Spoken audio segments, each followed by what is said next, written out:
Current electricity के पहले lecture में आपका स्वागत है।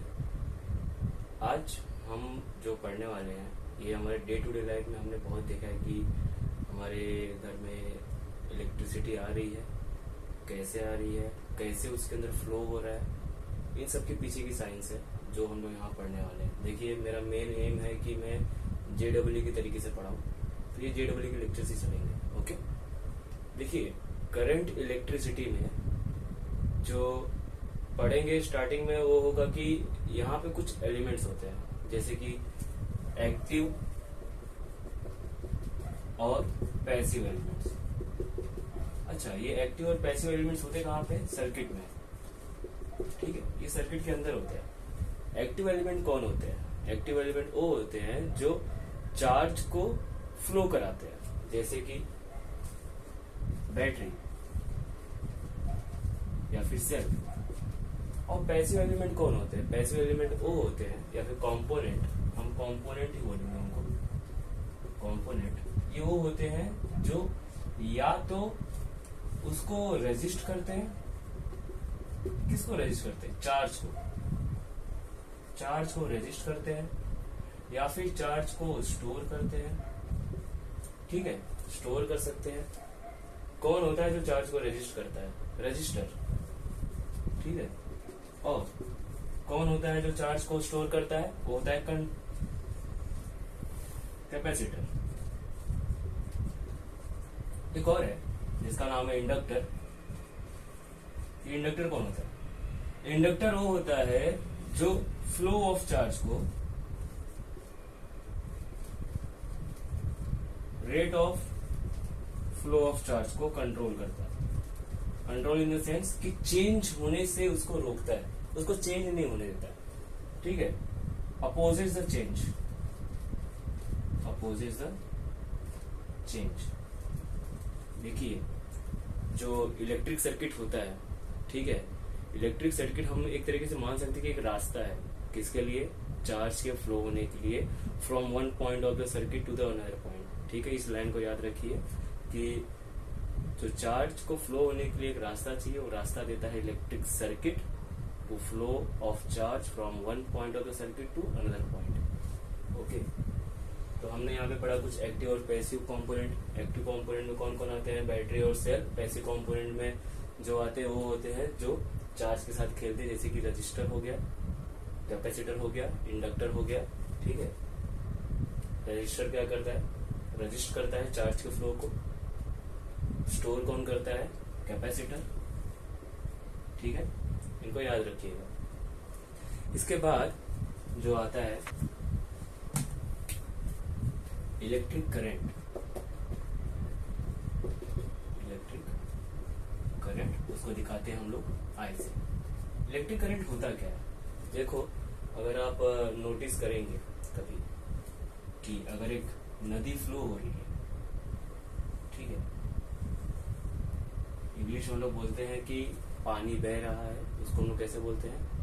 फ्लो ऑफ वाटर करंट, है ना? पानी बह रहा है, करंट, उसको करंट बोलेंगे। ठीक है, अब वायर के अंदर क्या होता है? वायर के अंदर इलेक्ट्रॉन्स प्रेजेंट होते हैं। कौन होते हैं? फ्री इलेक्ट्रॉन्स प्रेजेंट होते हैं। ठीक है, फ्री इलेक्ट्रॉन्स।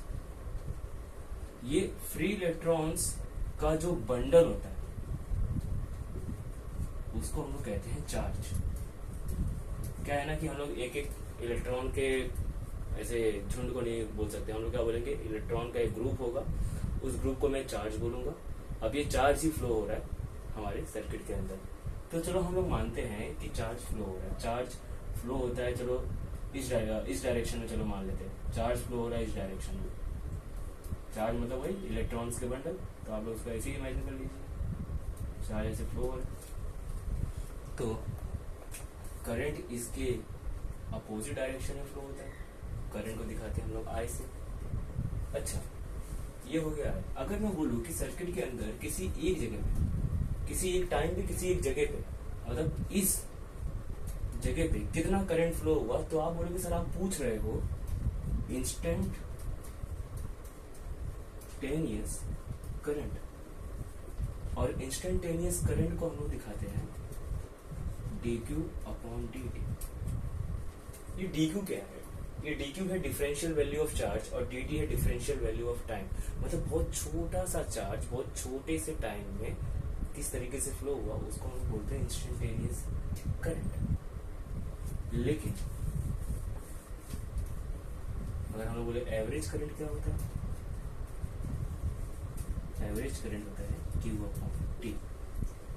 ठीक है, चलिए मान लीजिए किसी ने बोल दिया कि ये फलाना चार्ज कितने टाइम में फ्लो हुआ, कितने टाइम में फ्लो हुआ बता दिया है। चलिए मान लीजिए किसी ने बोल दिया कि 2 कूलम का चार्ज फ्लो हुआ वायर के अंदर। ठीक है, 2 कूलम का चार्ज फ्लो हुआ वायर के अंदर इस डायरेक्शन में। ठीक है, और टाइम भी बता दिया उसने कि 1 सेकेंड में फ्लो हुआ है। सिंपल बनाते हैं हम लोग, 1 सेकेंड में फ्लो हुआ है। तो मैं तुमसे अगर ये पूछूंगा कि कितना करंट है, ठीक है, कितना करंट है, तो आप बताओगे I is equal to Q upon T, जो कि आएगा 2/1, जो कि आएगा 2 एम्पियर। एम्पियर उसका यूनिट है, एम्पियर करंट का यूनिट है। ठीक है, अच्छा मान लीजिए कि आपको बोला कि करंट कांस्टेंट है। ठीक है, करंट कांस्टेंट है, एक वायर है, इसमें जो करंट फ्लो हो रहा है ये कांस्टेंट है। और आपको बोला कि टाइम हो रहा है, अभी मान लो कि सुई है 2 सेकंड पे, और उसके बाद 5वें सेकंड तक जब पहुंचेगी तो कितना करंट फ्लो हो जाएगा। तो आप बोलोगे सर हमको T1 से लेके T2 का वैल्यू दिया गया। टाइम कितना, 2 सेकंड बोला था मैंने, 2 सेकंड से 5 सेकंड। ठीक है, और करंट का वैल्यू कांस्टेंट है। चलो कांस्टेंट को एक वैल्यू ले लेते, 2 एम्पियर ले लेते, बहुत आसान। अब मैं बोलूंगा कि इसका कितना चार्ज फ्लो हुआ। देखो करंट कांस्टेंट था, टाइम का वैल्यू मैंने दिया है, लेकिन मैंने आपको क्या पूछ लिया, चार्ज। तो आप क्या बोलेंगे कि चार्ज के लिए अब फॉर्मूला होगा T1 से लेके T2 करंट है T2। ये कैसे है, ये फॉर्मूला कैसे है, जरा ये देखो। I is equal to Q upon T. ठीक है, तो क्यू इज इक्वल टू क्या होगा, आई टी। ये तो हमारा बेसिक फॉर्मूला है। लेकिन अगर आई कांस्टेंट हो गया और हमको टाइम का बोल दिया कि 2 टाइम के इंटरवल के बीच में कितना चार्ज फ्लो हुआ, तब कैसे निकालेंगे। तो आप बोलोगे यहाँ पे इंटीग्रेशन लगा दोगे। आप इंटीग्रेशन लगाओगे, आई तो कांस्टेंट है, बाहर आ जाएगा, ये जाएगा T1 से लेके T2 dt तक जाएगा। फिर क्या आएगा, आई टी, T1 से T2 Q I T2 minus T1। I का value 2 ampere, T2 5 second, T1 2 second, 5 minus 2 3 second, कितना आएगा 6 कूलम। मतलब भाई जो चार्ज फ्लो हुआ वो 6 कूलम का चार्ज फ्लो हुआ। सही कि नहीं, गजब की बात है, 6 कूलम का चार्ज फ्लो हो गया। अब अगर ये सोचिए कि आपको एक ग्राफ दे दिया, क्या दे दिया, मान लीजिए हमको एक ग्राफ दिया I वर्सेस T का, I वर्सेस T का एक ग्राफ दे दिया, करंट वर्सेस टाइम का, करंट वर्सेस टाइम। और ग्राफ चलिए मान लीजिए स्ट्रेट लाइन है, और आपसे ये पूछा कि कितना चार्ज फ्लो हुआ। तो area under the curve, area under the curve, ये जो एरिया होगा वही एरिया होगा मेरा टोटल चार्ज, वही एरिया हो जाएगा मेरा टोटल चार्ज, जिसको हम बोलेंगे क्यू। अब ये एरिया किधर है, इस तरफ है, इस तरफ नीचे की तरफ, ये नीचे की तरफ जो एरिया है, मतलब मैं अगर इसको ऐसे देखूं, है ना, ये हो गया बेस, ये हो गया हाइट, तो मुझे ये ट्रायंगल जैसे दिखाई दे रहा है ना, ये ट्रायंगल जैसा दिखाई दे रहा है। अब इस ट्रायंगल का जो एरिया निकालूंगा मैं, area of triangle half base into height, मुझे यहाँ पे जो एरिया मिलेगा वही एरिया मेरा टोटल चार्ज है। बात समझ में आई? आएंगे क्वेश्चंस, जब ऐसे क्वेश्चंस आएंगे तो हम इसको वापस डिस्कस करेंगे। ठीक, अच्छा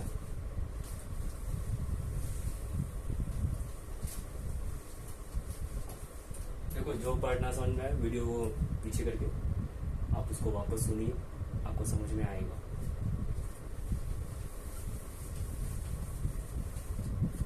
अच्छा, बोलते हैं कि अगर वायर का जो शेप है वो यूनिफॉर्म हो, यूनिफॉर्म मतलब कोई भी खराबी ना हो, यहाँ से यहाँ तक एकदम स्ट्रेट, इधर भी स्ट्रेट, आप बोलोगे ये, अरे थोड़ा पेड़ हो गया, ये यूनिफॉर्म वायर है, यूनिफॉर्म वायर, ठीक है, यूनिफॉर्म वायर, यूनिफॉर्म कंडक्टर। अब यहाँ पे जो एरिया है वो A1 है और यहाँ पे जो एरिया है A2। कौन सा area? Area of cross section, area of cross section, ठीक है, एरिया ऑफ क्रॉस सेक्शन। अभी जो एरिया ऑफ क्रॉस सेक्शन है यहाँ और यहाँ दोनों जगह पे सेम है, तो मैं यहाँ लिख सकता हूँ A1 इक्वल टू A2, ठीक है, ओके।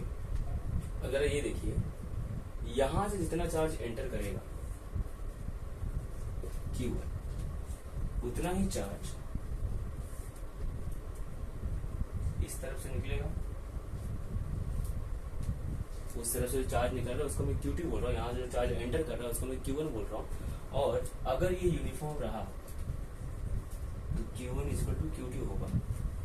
इसका मतलब क्या है कि जितना चार्ज यहाँ से एंटर करेगा उतना ही चार्ज वहां से निकलेगा। लेकिन अगर आपसे किसी ने ये पूछ लिया कि अगर ये नॉन यूनिफॉर्म वायर होता, तो नॉन यूनिफॉर्म वायर होता तो सीधी सी बात है एरिया ऑफ क्रॉस सेक्शन दो जगह चेंज होता। अगर मैं एक वायर ऐसा बना,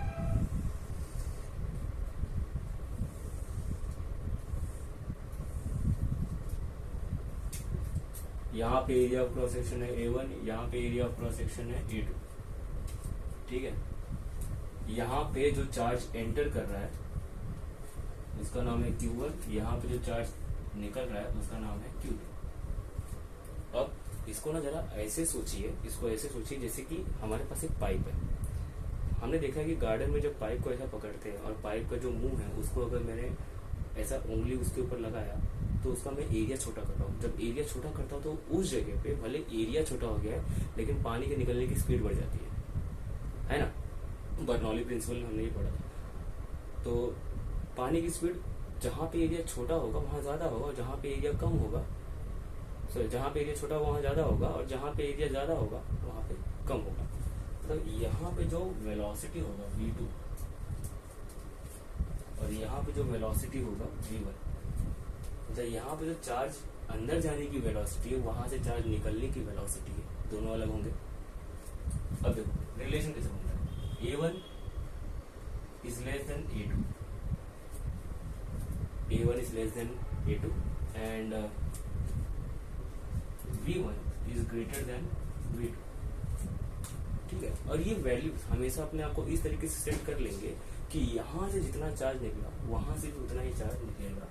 Q1 इक्वल टू Q2 हमेशा सेटिस्फाइड रहेगा और ये चेंज नहीं होगा। ऐसा मत सोचिए कि यहाँ पे छोटा जाने का रास्ता है तो कम इलेक्ट्रॉन जाएंगे, वहाँ पे जाने का रास्ता बड़ा है तो ज़्यादा इलेक्ट्रॉन निकल जाएंगे, ऐसा नहीं है। अगर 100 इलेक्ट्रॉन यहाँ पे एंटर कर रहे हैं 100 की स्पीड से तो यहाँ पे 100 इलेक्ट्रॉन निकल रहे हैं 40-50 की स्पीड से।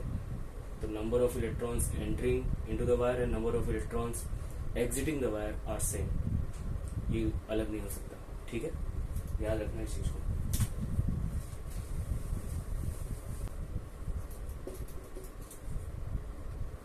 बच्चों इलेक्ट्रिक करंट कोई वेक्टर क्वांटिटी नहीं है, ठीक है। ये पैरेललोग्राम लॉ है ना, जो पैरेललोग्राम लॉ हम लोग वेक्टर्स में पढ़ते हैं, पैरेललोग्राम लॉ उसको फॉलो नहीं करता, ठीक है। अगर उसको फॉलो नहीं करता तो अगर मान लीजिए मेरे पास वायर है ऐसा कुछ कि एक वायर ऐसे जा रहा है और इसके पास दो वायर आ रहे हैं, एक वायर ऐसे आ रहा है एक वायर ऐसे आ रहा है, ठीक है। और यहाँ से करंट इसमें ऐसे आ रहा है जिसका नाम है I1, यहाँ पे करंट जा रहा है जिसका नाम है I2, ठीक है। और ये दोनों मिल के यहाँ जा रहे हैं, इसको मैं बोलता हूँ I3, और I3 क्या है मेरा I1 प्लस I2 है। ध्यान से देखना कि इनके बीच में एंगल बड़े से अजीब है, काफी अजीब एंगल है, और ये एंगल पे डिपेंड नहीं करता है। I1 और I2 के बीच में कोई भी एंगल रहने दो, यहाँ से जो भी करंट आएंगे जैसे ही तीसरे वाले लाइन में घुसेंगे तो दोनों ऐड हो जाएंगे, इनके बीच के एंगल से फर्क नहीं पड़ता, ठीक है। तो वेक्टर क्वांटिटी नहीं है करंट, इसको वेक्टर समझने की गलती मत करना, ठीक है। अच्छा, ये जो हमारे पास इलेक्ट्रिक करंट है, ये फ्लो होते हैं। फ्लो होने के लिए इनको चाहिए कोई मीडियम। देखो, दो टाइप के हो सकते हैं इलेक्ट्रिक करंट के फ्लो होने के लिए।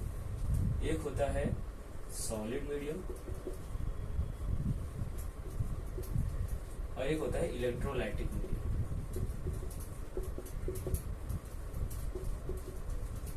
हम जो मीडियम के बारे में पढ़ेंगे वो होगा सॉलिड मीडियम, क्योंकि सॉलिड मीडियम जैसे कि मान लो आयरन है, कॉपर है, ठीक है, एल्यूमिनियम है, ये जो है ये सॉलिड्स हैं, ठीक है। और इलेक्ट्रोलाइटिक मीडियम क्या होते हैं? आयंस होते हैं, ठीक है, पॉजिटिव और नेगेटिव आयंस होते हैं, ऐसे भरे हुए होते हैं, पॉजिटिव नेगेटिव आयंस। अच्छा, यहाँ पे फ्री इलेक्ट्रॉन्स होते हैं। फ्री इलेक्ट्रॉन्स रूम टेम्परेचर पे प्रेजेंट होते हैं, और ये जो फ्री इलेक्ट्रॉन्स होते हैं हम इसी के बारे में पढ़ेंगे, इसके बारे में नहीं पढ़ने वाले, ठीक है। चैप्टर हमारा पूरा का पूरा सॉलिड के बेसिस पे ही चलेगा। ये जो फ्री इलेक्ट्रॉन्स होते हैं,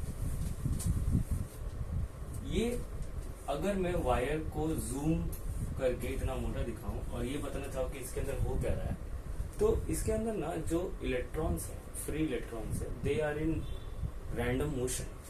अगर कोई इलेक्ट्रॉन यहाँ पे है और इसका मैं रास्ता अगले 1 सेकंड में बताऊँ कैसा होगा, तो इसका रास्ता कैसा होगा? Random motion. और इनका मोशन की स्पीड क्या है?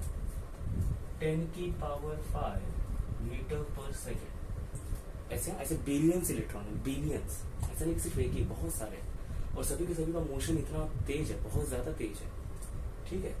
अच्छा, ये जो इलेक्ट्रॉन्स मूव हो रहे हैं, तो मैं ऐसा बोल सकता हूँ, हम लोग तो ये बोलते हैं कि जब इलेक्ट्रॉन मूव करते हैं तो करंट प्रोड्यूस करते हैं अपोजिट डायरेक्शन में, ठीक है। लेकिन यहाँ पे तो इलेक्ट्रॉन रैंडम मोशन में, किसी एक डायरेक्शन में नहीं है, तो सीधी सी बात है कि ये तो कोई करंट प्रोड्यूस नहीं करेंगे। तो आप जरा सोचो ये क्यों हो रहा है। तो अगर मैं क्रॉस सेक्शन लूं और मैं मान लेता हूं 2 इलेक्ट्रॉन यहां से एंटर किए इस तरफ, तो पूरे स्ट्रक्चर में कहीं ना कहीं 2 इलेक्ट्रॉन और होंगे जो यहां से एंटर करेंगे, ठीक है। और ये दोनों एक दूसरे के इफेक्ट को कैंसिल करेंगे। मतलब अगर ये करंट बनाने की कोशिश कर भी रहा था तो ये उसके इफेक्ट को कैंसिल कर देगा। तो ओवरऑल पूरे कंडक्टर में करंट नहीं है, बस रैंडम मोशन ऑफ इलेक्ट्रॉन है। लेकिन क्या होगा कि अगर मैं इनके मोशन को रैंडम से हटा के किसी एक डायरेक्शन में डायरेक्शन दे दूं तो करेंगे। तो वो टाइम पे ना पिक्चर में आता है बैटरी या फिर आप सेल लगा लो। तो एक वायर लेते हैं, 2 डायग्राम इसका, कि एक इधर रहेगा, ठीक है, इसके अक्रॉस में एक सेल लगा दिया, पॉजिटिव नेगेटिव टर्मिनल हमको पता है। जैसे ही मैं पॉजिटिव नेगेटिव टर्मिनल लगाऊंगा, इसके अंदर electric field will set up. Electric field तुरंत सेटअप होगा, और इलेक्ट्रिक फील्ड का डायरेक्शन क्या होगा? ये होगा इलेक्ट्रिक फील्ड का डायरेक्शन। इलेक्ट्रिक फील्ड यहां से वहां जा रही है, इलेक्ट्रिक फील्ड पॉजिटिव टर्मिनल से नेगेटिव टर्मिनल की तरफ जा रही है। इलेक्ट्रॉन्स के साथ क्या होगा?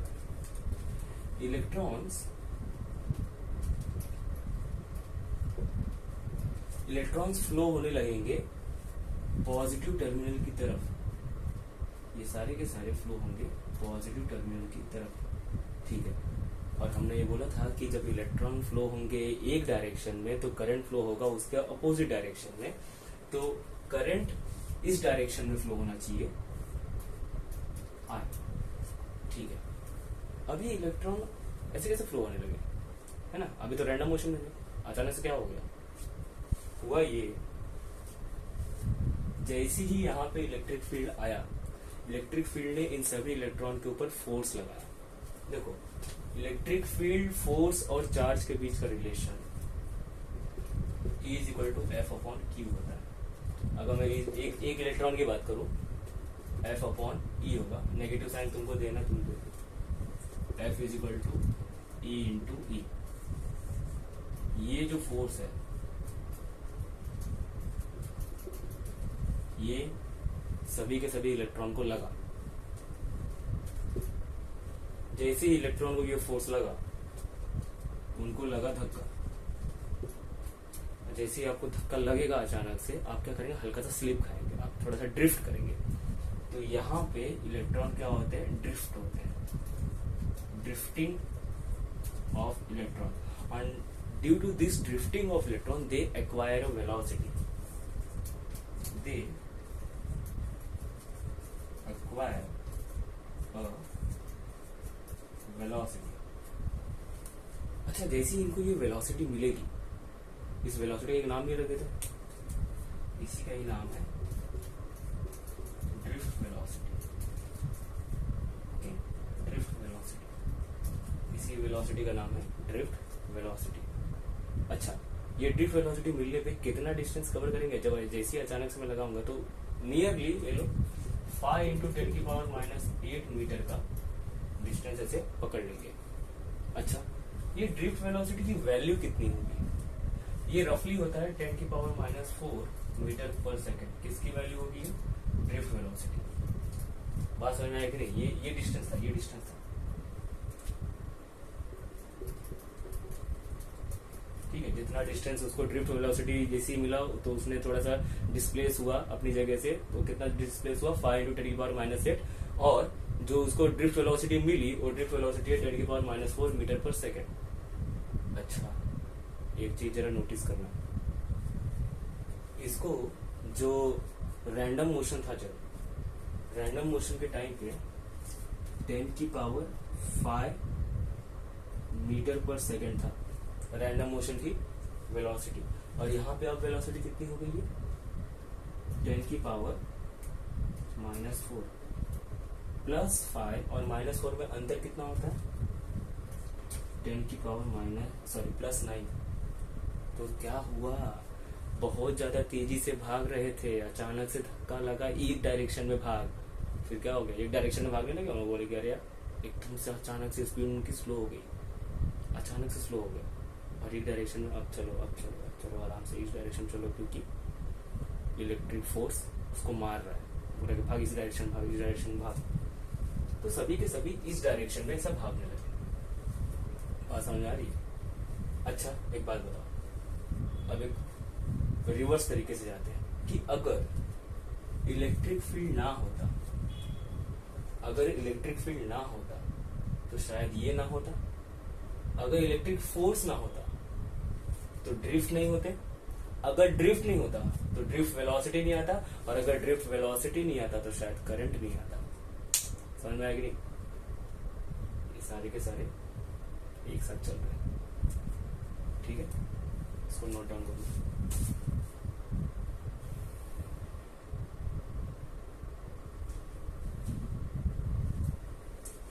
ठीक है,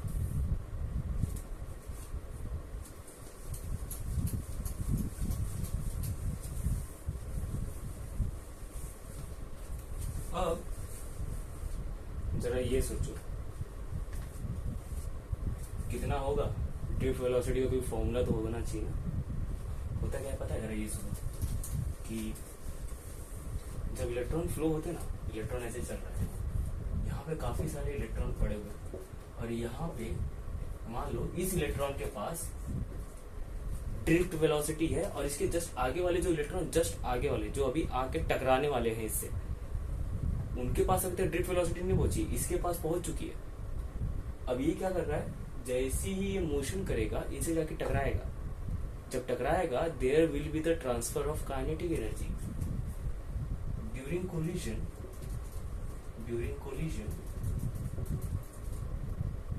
kinetic energy of electron is transfer,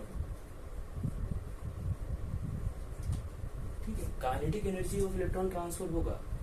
फिर क्या करेगा, अब ये वाला इलेक्ट्रॉन ड्रिफ्ट होगा, ये अब आगे जाएगा। अच्छा,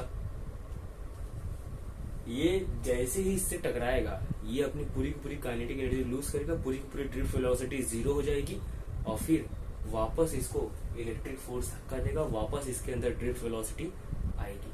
बात समझ में आ रहा है? आफ्टर कोलिजन ड्रिफ्ट वेलोसिटी, जिसको मैं वीडी से दिखाऊंगा, ड्रिफ्ट वेलोसिटी को वीडी से दिखाएंगे। Drift velocity becomes zero. Drift velocity zero हो गया, ठीक है। अभी जो ड्रिफ्ट वेलोसिटी जीरो हुआ है उस वाले इलेक्ट्रॉन का, थोड़ी देर बाद ये उस ड्रिफ्ट वेलोसिटी को वापस पाएगा। तो कैसे पाएगा? कोलिजन पे। तो दो कोलिजन के बीच की जो टाइम होता है ना, अभी टकराया, फिर उसके बाद वापस जब टकराएगा, उन दोनों के बीच का जो टाइम है बिटवीन टू कोलिजन,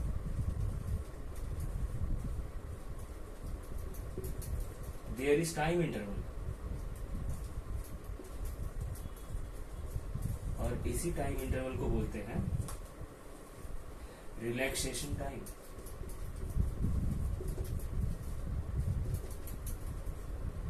ठीक है, टाइम इंटरवल क्या बोलेंगे? Relaxation time.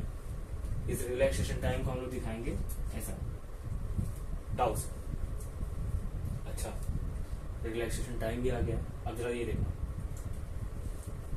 नोट करो, रिलैक्सेशन टाइम आ गया। फोर्स का फॉर्मूला ये था,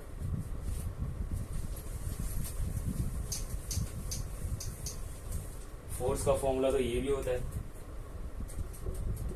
मास इनटू एक्सेलरेशन।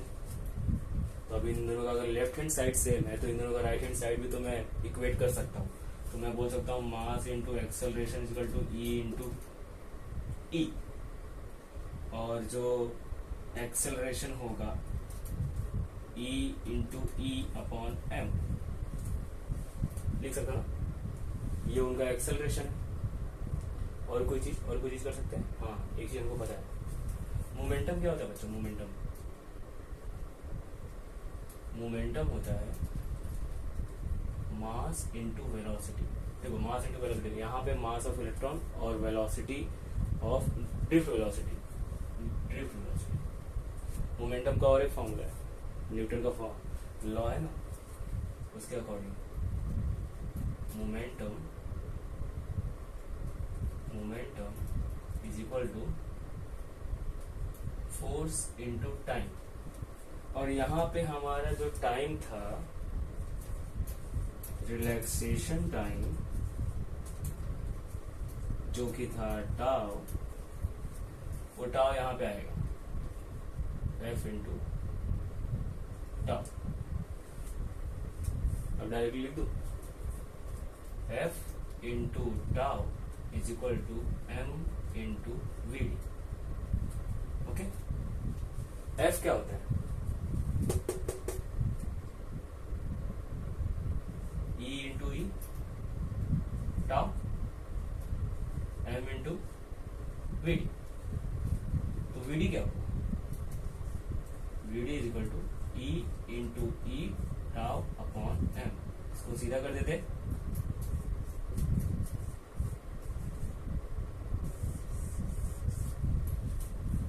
ये है आपका ड्रिफ्ट वेलोसिटी ऑफ इलेक्ट्रॉन। देखो, ये फ्री इलेक्ट्रॉन नहीं रह गया, अभी फ्री नहीं घूम रहे, अभी क्या कर रहे हैं? एक डायरेक्शन में जा रहे हैं। समझ में आया? नोट डाउन कर लो।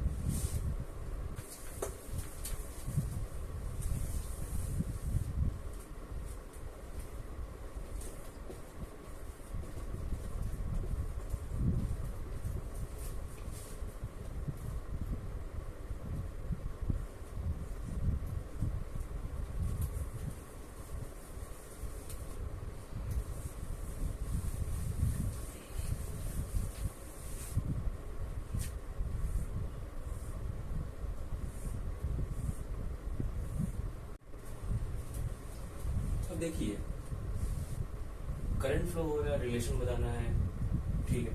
अब देखो, area of cross section length पता है तो मैं इसका वॉल्यूम पता कर सकता हूँ इस conductor, piece of the conductor का।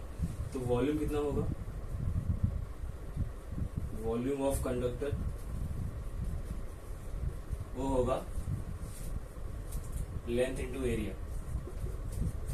अभी लेंथ कितना है, जो डिस्टेंस ट्रैवल कर रहा है, डिस्टेंस तो इलेक्ट्रॉन ट्रैवल कर रहा है और कुछ टाइम में ट्रैवल करता होगा, तो कितना डिस्टेंस ट्रैवल किया, डिस्टेंस ट्रैवल कर रहा है तो किसी वेलोसिटीज करता होगा, और वेलोसिटी क्या होगा, ड्रिफ्ट वेलोसिटी। हमको पता है वेलोसिटी होता है डिस्प्लेसमेंट अपॉन टाइम, यहाँ पे डिस्प्लेसमेंट कितना है एल, टाइम कितना है डेल्टा टी, और वेलोसिटी क्या है वी डी। तो मैं यहाँ पे क्या बोलूंगा, एल इज इक्वल टू होगा वी डी डेल्टा टी, तो यहाँ पे मेरा वॉल्यूम क्या हो जाएगा, V D delta T into A. ठीक है, ये हो गया मेरा वॉल्यूम। अच्छा, कितना इलेक्ट्रॉन फ्लो हो रहा है ये भी तो पता करते हैं। तो number of electron in volume is equal to N into ये volume V D delta T into A. अब एक और फॉर्मूला याद है आप लोग को, ये वाला Q is equal to N into E. अब इस एन की जगह कौन आएगा पता है, ये आएगा, और ये मतलब ये आएंगे। ठीक है, लिख दो यहाँ पे। और ये क्यू क्या है, क्यू है हमारा डेल्टा क्यू, कितना charge del, is equal to N क्या है, जगह पे ये पूरा आएगा, N V D delta T into A into E. Current का फॉर्मूला याद होगा, करंट का फॉर्मूला क्या था, I is equal to Q by T. Q है, डेल्टा टी भी है, तो एक काम करते हैं, आई निकालना ना, I is equal to delta Q, उसकी जगह कौन आएगा ये पूरा, N V D delta T into A into E divide by delta T cancel, तो बचेगा क्या, I is equal to N A E V D. ये आ गया आपका रिलेशन करंट और ड्रिफ्ट वेलोसिटी के बीच में। न्यूमेरिकल जब करेंगे वो टाइम पे ये हमारे लिए बहुत यूजफुल होने वाले हैं, तो अभी के लिए नोट कर लो।